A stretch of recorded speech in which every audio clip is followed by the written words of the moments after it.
No todos los gritos en el monte vienen de coyotes. Eso me lo dijo mi abuela cuando yo tenía 7 años, tapándome los oídos con las manos mientras afuera, en el maizal, algo chillaba como si lo estuvieran desgarrando vivo. Yo no entendía entonces. Pensaba que los adultos le tenían miedo a cosas que no se veían. Pero ahora, con 36 años encima y el corazón arrugado por lo que viví, puedo decirlo sin tartamudear. Yo también la escuché. Y no solo eso, la vi. Me llamo Mauricio Díaz y nací en Santa María Ixcatlán, un pueblo chiquito entre cerros secos y caminos de piedra en la Mixteca oaxaqueña. Aquí la tierra es dura, el calor se queda pegado a la piel, y el viento te echa polvo en los ojos si no caminas agachado. La mayoría de los hombres trabajan en el campo, las mujeres hacen tortillas, crían hijos y encienden veladoras por las noches. Es un pueblo que huele a leña, a maíz y a cosas que no se nombran. Vivo solo desde que mi madre murió. Ella me cuidó después de que mi padre desapareció en 1998. Una madrugada en la que también se escucharon chillidos en el monte. Lo buscaron 3 días, no hallaron ni su machete. Desde entonces hay reglas no escritas en Ixcatlán. Nadie entra al maizal después de las 8. No se responde si alguien grita tu nombre desde la milpa. Y si escuchas chillidos después de medianoche, te quedas quieto. No hablas, no miras. Pero claro, uno cree que los viejos exageran, que los cuentos son solo cuentos.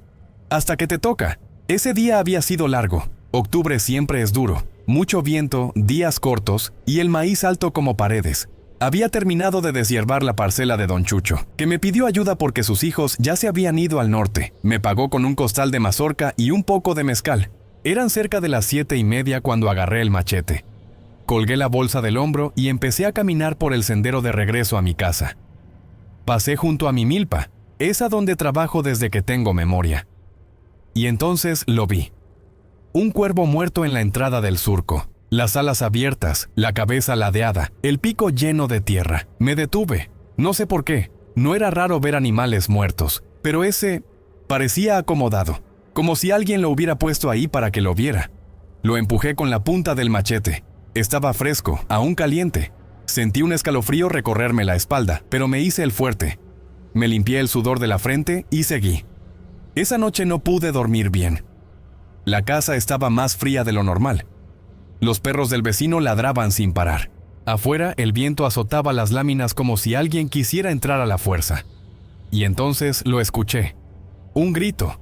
No un lamento largo, no un aullido. Un chillido seco, agudo, desgarrado. Como si una mujer estuviera pariendo y muriendo al mismo tiempo.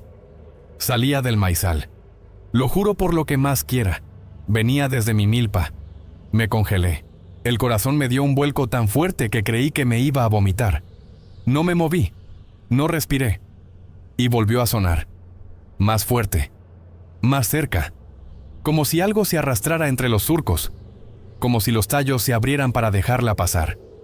Tomé el machete y me asomé por la ventana. Nada. Solo oscuridad. Ni una lámpara encendida en el pueblo. Solo ese sonido. Ese chillido. Y entonces me acordé de lo que decía mi madre. No contestes, no salgas, no la mires. Me alejé de la ventana, apagué todo y me senté en el suelo, abrazando el machete como si me pudiera salvar. No dormí. Los gritos siguieron hasta las 3 de la mañana. Luego, silencio. Silencio absoluto. Amaneció. Y todo estaba igual. Menos una cosa. En la entrada de mi parcela, donde antes estaba el cuervo, había huellas. Pequeñas. Descalzas. Y en la tierra, marcas de uñas. Dije que no iba a regresar a la milpa ese día, que iba a dejar pasar el susto. Pero uno no puede vivir del miedo cuando vive del campo, así que al mediodía agarré el machete, eché un poco de sal y tortillas en una bolsa, y me encaminé hacia el surco. El sol pegaba duro, pero aún así tenía frío en la espalda. No miré a nadie. En el pueblo nadie preguntó nada, y eso fue lo peor.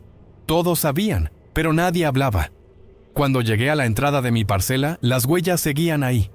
Marcas pequeñas, como de mujer, pero había algo más. 3 cruces hechas con piedras, justo al borde del terreno. No estaban ahí el día anterior. Me quedé parado. No sabía si entrar o dar media vuelta. Pero el miedo, cuando se convierte en costumbre, también se seca. Me agaché. Recogí una de las cruces. Estaba hecha con pedazos de hueso. Hueso blanco, poroso. No era madera. La tiré lejos. Me santigüé y entré al maizal. Caminar entre surcos altos es como andar dentro de un laberinto que respira. Las hojas te cortan la cara, el polvo te entra por la boca y todo suena igual. Me repetía a mí mismo que todo era una coincidencia, una historia vieja, una mentira que se había colado en mis oídos como las supersticiones de mi infancia. Pero entonces vi las flores. En medio del camino, entre las hileras, alguien había dejado flores de cempasúchil, secas, marchitas, como si hubieran sido arrancadas de una tumba y traídas hasta ahí. Estaban puestas en forma de círculo, y al centro un trozo de tela blanca como de blusa antigua, con sangre seca. No toqué nada, solo miré, y seguí. Trabajé rápido, sudando como cerdo. Cada sonido me hacía voltear. Cada pájaro que salía volando me arrancaba un latido. Terminé como a las 5. El sol ya empezaba a esconderse detrás del cerro. Me prometí a mí mismo no quedarme ahí otra noche, pero entonces lo vi. Entre las plantas, no muy lejos, algo se movía. No un animal, una figura. Alta, delgado, de vestido. Pensé que era una señora del pueblo, perdida, o alguien que venía a buscarme. ¿Hola?, grité. Nada. Me acerqué con cuidado, machete en mano. El corazón me tronaba en las costillas. Cada paso que daba me pesaba más, y cuando me asomé por entre los tallos, no había nadie. Solo el vestido, colgado en una caña de maíz, viejo, roto, como si hubiera sido dejado ahí como advertencia. Toqué la tela, estaba mojada, corrí. No pensé, no recogí nada. Dejé la bolsa, el costal, todo. Solo quería salir de ahí. Y mientras corría, el maizal chilló. No era el viento, era un grito, el mismo de la noche anterior. Pero más largo, más fuerte. Como si alguien me gritara dentro de la cabeza. Caí. Me raspé la pierna. Me levanté como pude. Cuando salí del surco, el aire olía a tierra removida. A sudor.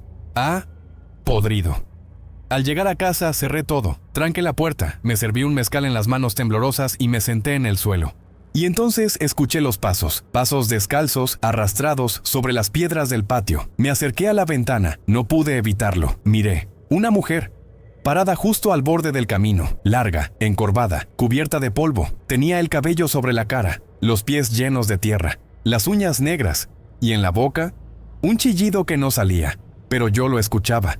Porque no era un grito normal, era un grito que venía de abajo, de la tierra. No salí de la casa en todo el día siguiente. Tenía la pierna raspada, sí, pero ese no era el motivo. El verdadero motivo era el rostro de esa mujer parada en el camino. O mejor dicho, la ausencia de rostro. Porque juro por mi madre que no tenía cara, solo tierra pegada, costras de barro, como si hubiera salido de un hoyo y el tiempo no le hubiera devuelto la forma. Encendí 3 veladoras, las puse en las esquinas de la casa y recé.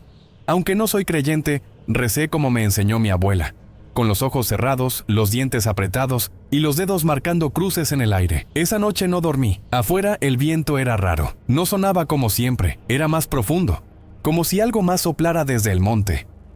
Los perros ya no ladraban, solo gemían, y a las 2:47 exactas, el chillido volvió. No era igual al de antes, era más lento, más húmedo. Me quedé pegado a la pared, no me atreví a mirar por la ventana, y fue entonces cuando escuché los pasos en el techo. 1, 2, 3, despacio, arrastrados, como si alguien se moviera con los pies descalzos llenos de lodo. El techo crujía, pero no como con lluvia, era un crujido con peso, con intención. Y luego algo raspó la lámina, como uñas, como garras, como si marcara el camino que seguía. Agarré el machete, me escondí detrás de la puerta, cerré los ojos, no respiré, y de pronto, silencio, ni un sonido más, hasta que la escuché, del otro lado de la puerta, una voz. No era chillido, era un murmullo, apenas un susurro. Mauricio, mi nombre, dicho despacio, como si no tuviera boca para decirlo, como si lo arrastrara con la garganta podrida. Yo no había contado esto a nadie, nadie. Y sin embargo, ella sabía mi nombre. Estuve así por horas. No sé si dormí o me desmayé. Cuando amaneció, la casa olía a humedad, a veladora apagada, a metal viejo. Pero no había señales de nada. Solo el machete, oxidado, como si hubiera pasado semanas bajo tierra. Me senté en la cama, con las manos temblando, y entonces toqué mi pierna. Las uñas estaban sucias, con tierra, y yo no había salido. Fui a la iglesia, no por fe, sino por desesperación. El padre Julián me recibió con ojos tristes, como si ya supiera lo que iba a decir. Me senté. Le conté todo, los chillidos, las huellas, el vestido, la mujer. No me interrumpió, solo me miraba. Y cuando terminé, dijo algo que me heló hasta los huesos. «No eres el primero». «¿Qué?», le pregunté. «Otros también la han visto. La mayoría se fueron del pueblo. Uno se colgó del mezquite». «¿Y quién es ella?», dije casi en un susurro. El padre suspiró, miró hacia la imagen del Cristo y dijo: «La historia no está escrita. Nadie la cuenta igual. Pero todos coinciden en algo. Fue una mujer que vivió aquí hace mucho. Una bruja, dicen unos. Una partera, dicen otros. Ayudaba en los nacimientos. Pero una noche se la llevaron a la fuerza. Los hombres del pueblo, borrachos, y nadie la volvió a ver». ¿Y los gritos? Dicen que la enterraron viva, que el grito fue el último aliento que dio bajo la tierra. Sentí el estómago retorcerse. ¿Y por qué ahora? ¿Por qué a mí? El padre me miró con lástima, como quien ve llover sobre tierra seca y sabe que ya es tarde. «Porque abriste la milpa después de los muertos». «¿Cómo?». «El 2 de noviembre. Tú fuiste a trabajar». Y ahí me cayó. Ese día yo había ido a cortar un poco de elote. Me urgía la venta. No pensé en la fecha. Y aquí, en Ixcatlán, esa fecha no se toca la tierra. No se trabaja. No se siembra. No se arranca nada. Porque ese día, la tierra no te pertenece. Salí de la iglesia sin saber a dónde ir. Me temblaban las piernas, el aire pesaba. Todo el pueblo me parecía más callado, más gris, como si alguien hubiera tapado el sol con una manta vieja. Esa noche no regresé a casa.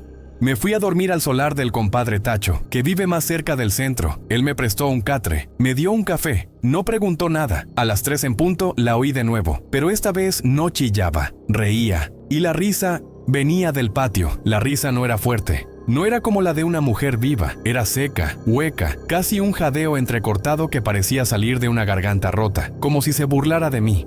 Como si dijera: no importa dónde te escondas. No me moví del catre, sentía los músculos duros, el cuerpo empapado en sudor frío. Afuera, en el patio del compadre Tacho, los gallos no cantaban, los perros no ladraban, ni el viento se atrevía a pasar.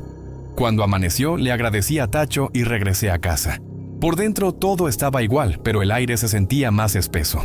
Como si alguien hubiera vivido ahí durante mi ausencia. Las veladoras estaban derretidas, la tierra de la entrada removida. En el marco de la puerta, con uñas o con algo peor, alguien había escrito: «Ya es tarde». Me fui directo a la parcela, no por valentía, por necesidad. Sentía que si no enfrentaba lo que fuera que me seguía, se me iba a meter en el cuerpo para siempre. Al llegar al maizal noté algo nuevo. Una fila de cuervos perfectamente acomodados en la cerca de alambre. No se movían, no volaban, solo miraban, como si esperaran algo. Entré. Cada paso que daba entre los surcos me hacía sentir más lejos del mundo. La luz del sol parecía no entrar del todo. El aire olía a moho, a leche cortada, a barro podrido. Y entonces lo escuché. Un murmullo. Primero bajo, como viento entre los tallos. Después, más claro. Palabras. «Mauricio, aquí, estoy». No era una voz lejana. Era como si saliera de la tierra. Miré a mi alrededor. Nada. Solo hojas secas y cañas quebradas. Hasta que vi el agujero. Un pequeño claro entre las plantas donde la tierra había sido cavada. No profundo, pero reciente. A los lados había velas apagadas, flores marchitas y una cruz de carrizo con algo colgando. Un mechón de cabello humano. El agujero olía a muerte. Me arrodillé, no sé por qué. Tal vez por impulso, tal vez porque algo me jalaba. Metí la mano, toqué tierra húmeda. Y luego algo más. Tela, como un vestido, y debajo, carne. Salté hacia atrás, tropecé, me raspé los codos. Me quedé en el suelo, mirando ese hoyo, y entonces, desde dentro, se levantó. No fue rápido, ni violento, fue peor, fue lento, preciso, como si se estirara desde el fondo del mundo.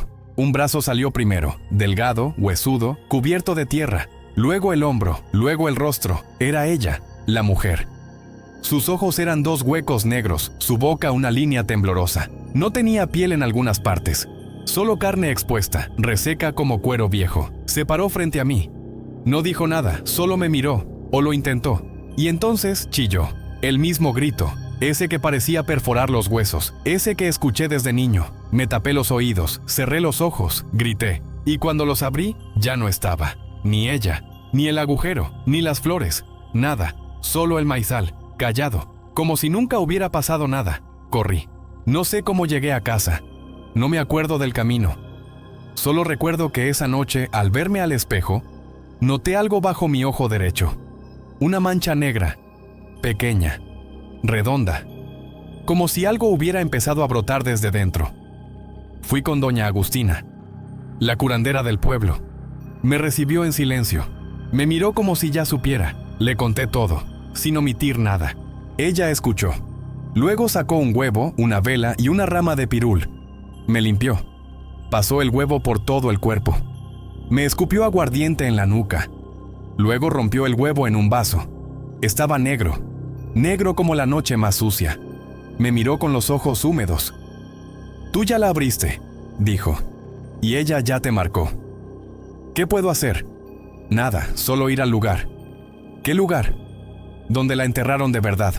«¿Y dónde es?» Ella señaló hacia el sur, donde el cerro se junta con la milpa, donde nadie cultiva, donde el viento siempre sopla más fuerte. Ahí está, la fosa vieja, la que no se bendijo. ¿Y qué hago ahí? Pide perdón, aunque no seas tú el culpable. ¿Y si no lo hago? Ella se quedó callada y luego dijo, entonces, Mauricio, vas a empezar a gritar tú. No esperé a que cayera la noche. Preparé una linterna, una cruz de palma que colgaba en la puerta desde que murió mi madre y un puño de sal gruesa. No sé si sirve para algo, pero en este pueblo esas son las cosas que se llevan cuando uno va a un sitio donde la tierra guarda lo que no debe. Caminé sin mirar atrás. Ixcatlán estaba más callado que nunca. Nadie en la calle, ni una lámpara prendida. El silencio era tan espeso que parecía escucharse a sí mismo. Todo el aire sabía a monte y a humo viejo, como si el pueblo entero se hubiera agachado a esperar que yo hiciera lo que tenía que hacer. Llegué a la milpa. Pasé entre los surcos altos, con las hojas cortándome la cara y la espalda. Cada paso dolía. Cada crujido bajo mis pies sonaba más fuerte de lo normal. No prendí la linterna. No quería ver más de lo necesario. Casi al final del terreno, entre los límites de mi parcela y la parte vieja del cerro, encontré el lugar. Un claro sin plantas, sin rastro de cultivo. La tierra ahí era diferente, más oscura, más suelta, como si estuviera viva. Había piedras acomodadas en forma de media luna, restos de cempasúchil seco, y al centro lo que quedaba de una cruz de madera podrida, casi comida por las termitas. Me arrodillé frente al hueco apenas visible en el suelo. No sabía qué decir, solo cerré los ojos y hablé. No sé cuánto hablé ni qué dije. Pedí perdón por cosas que no hice. Lloré por dolores que no eran míos. Rogué por descanso, por silencio, porque me devolviera la paz. Y entonces la tierra se movió. Muy poco.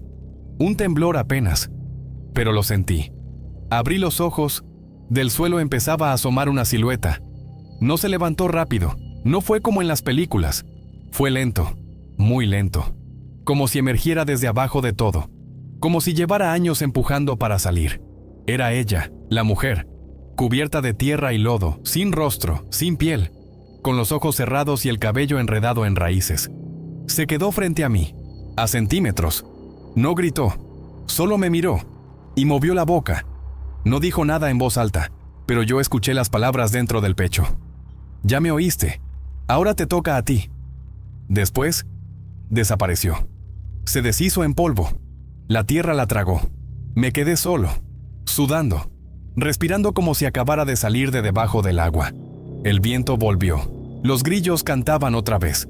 Todo parecía en calma, pero no duró. Días después empezaron los sueños. Yo, enterrado, boca arriba, con la tierra apretándome los pulmones, queriendo gritar, y sin poder. Al despertar, encontraba el piso de mi cuarto lleno de polvo, mis pies sucios, las uñas negras. Una noche me dijeron que gritaba dormido, pero que no era mi voz, que sonaba a mujer. Hoy desperté en el maizal, solo, descalzo, con las manos hundidas en la tierra. No sé cómo llegué ahí. Y lo peor es que no sentí miedo. Sentí costumbre, como si eso fuera ahora mi lugar. A veces creo que no la liberé, que solo la abrí un poco, que lo que sea que quedó dentro de ella, ahora quedó dentro de mí. Hay noches en que me paro frente al espejo y no me reconozco. La mancha en mi rostro se ha hecho más grande. La voz me tiembla. El pecho me arde con cada aliento. Y entonces lo entiendo. Los chillidos ya no vienen de la milpa, vienen de mí.